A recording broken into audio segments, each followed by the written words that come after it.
Hey, Rohan, it is we're 10 release episodes into the year, and I don't think we've ever had to play this year. And I thought we were going to have a year of without needing to play this. Yeah. And yeah, But here Philips comes. Hue, and here it comes.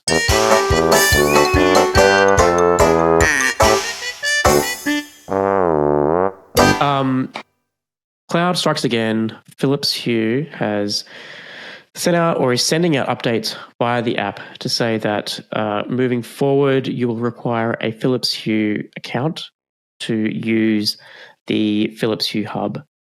Now, this is annoying. Now, it's annoying, not only because,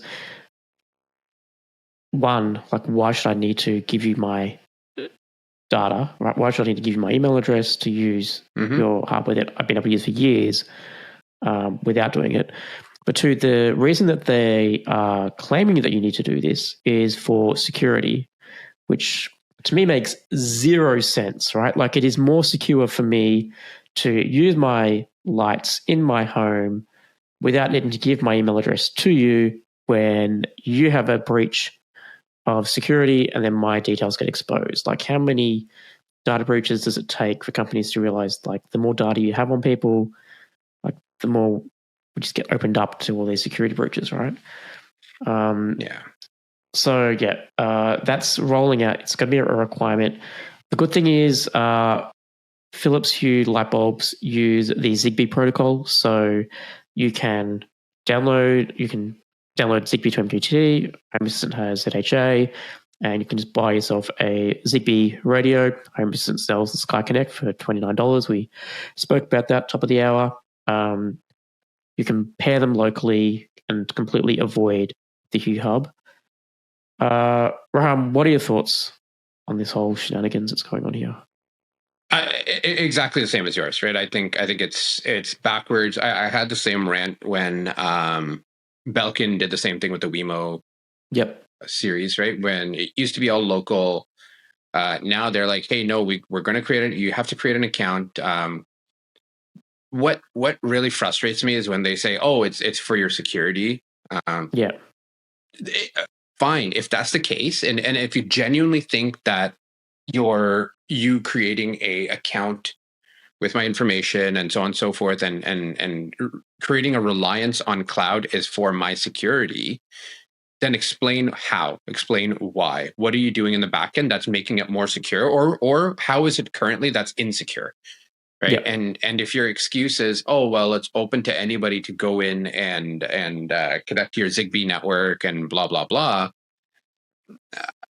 I mean, I'm going to need a little bit more than that, right? I mean, the chances are if someone can get onto a local network to then access your Hue bridge to get to your Zigbee network, the problem isn't on the Hue bridge, right? Like, the problem is somewhere else in the local network, either someone being physically to get on the local network to then access the Hue bridge, or another device being exposed that can then pivot into that Hue bridge. Yeah. It's I don't know. I don't see the reasoning. It again, especially when they give some kind of generic statement like, oh yeah, I know it's for your security. Okay, give me a reason behind that, right? Like how is you doing this actually going to improve my security posture?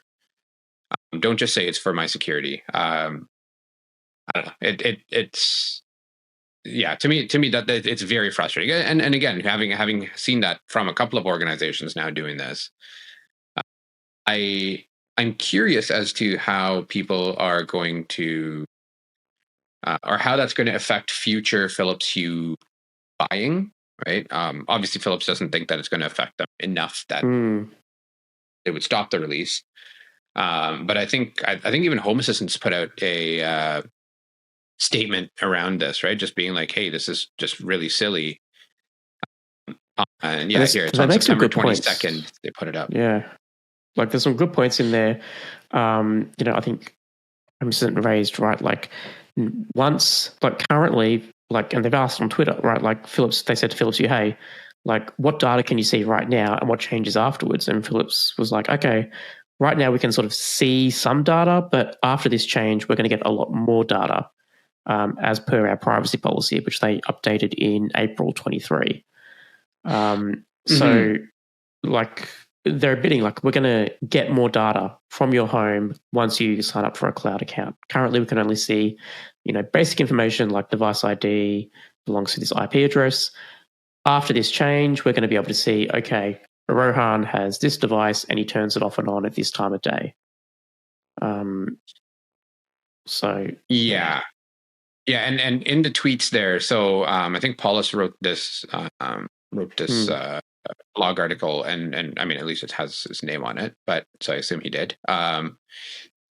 He reached out to Philips Hue on Twitter, looks like, or X or whatever we call it this week, and it's like, they basically did say, like, hey, if once they log in, we'll be sharing a lot more information with you. And they're like, yes, as mentioned in our policy, that is going to be the case. So you will be sharing a lot more of your private data with them.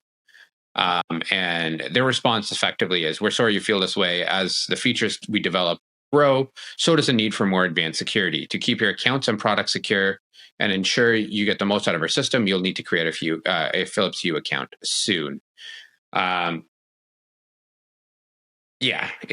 I again, like I said, it's for advanced security. What the heck does that mean? Right? Explain to me if you're going to take more of my data, how is that, where is the greater good here? Right? How is that better than my lights being insecure? Right? On effectively a private Zigbee network. And this might be a lesson to other companies in not how to handle this rollout. And I think what's happening here is that, Philips Hue are just on this path and people aren't responding. Like, there's a lot of, critique coming at Cube on social media and that's saying, hey, why do we need this? And they're just giving canned responses, right? Whereas we actually need some reasoning behind, right? This is the time for Philips to come out and say, hey, this is why we need to do it. And I suspect, I have no idea if this is true, but I suspect what's happening is, like, Philips have just announced a whole bunch of new devices coming into their Hue lineup. So you've got cameras, you've got smart door open-close sensors, right? Not your typical light bulbs. And, for things like cloud record, maybe they're going to have, like, recordings of cameras on the Hue bridge, right? And they want to be able to lock that down. Maybe you do need an account for that. That makes more sense. Like, if that is why, or if that is how things are being more secure, then Philips needs to come out and say, this is why it's more secure. Right now, it's just, it's more secure and this is our policy. Like, no. And what are you doing to make sure my data is more secure on top of that? Right? Yeah. I don't know. And listen, open statement out there. If anybody from Signify who's behind Philips Hue is listening, we're happy to have you on the episode. If you want to, or on an episode, to come in and talk to us and clear the air. I mean, I would love to be wrong here in this situation. What's interesting, this isn't the first time Philips Hue sort of has had to back away from something. Not that they're backing away this time, but there was a few years ago, Philips Hue decided to start locking out third-party Zigbee lights from their Hue hub. So if you weren't using an official Philips Hue bulb, you were not able to link it to your Philips Hue hub. There was a bit of backlash from the home automation community regarding that, because Zigbee is supposed to be an open protocol, and Philips Hue was saying they support the Light Link protocol, and was all of a sudden threatening to ban all other brands' Zigbee compatible lights from their hub. So maybe this will be another opportunity for Philips to do a 11th hour course correction, but we'll have to see. Yeah, and could be, right. I mean, they've done it in the past. Hopefully that's going to be the case again. Like I saw with the Wemo ecosystem, that wasn't the case, right? They still insisted whatever. However, the nice thing with the Wemo ecosystem is they required HomeKit support, so you could always add those things via HomeKit. And I guess Philips is the same. Hue technically is the same with Zigbee support, right? Since they do run Zigbee, you can just leverage a Zigbee radio. So if you don't want to do that, I mean, if you do see value in their cloud in creating an account and so on and so forth, then great.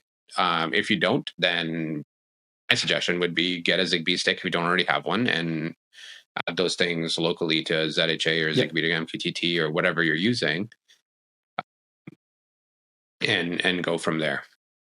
So that's it. And I know on we can leave a link to the blog post in that Home Assistant talked about. Yeah, where they talk about this and where they give their opinion on it. They did say, we encourage you to reach out to Signify support to voice your concern. So and I think I would be the same. And if anybody gets a good answer as to why, like, hey, this is why we're actually doing this, please let us know. Right? Comment if you're watching this on YouTube, just leave a comment on this on the video, or if you're listening to us through an audio podcast, just email us feedback@haspodcast.io. I would love to know. Would love to know that.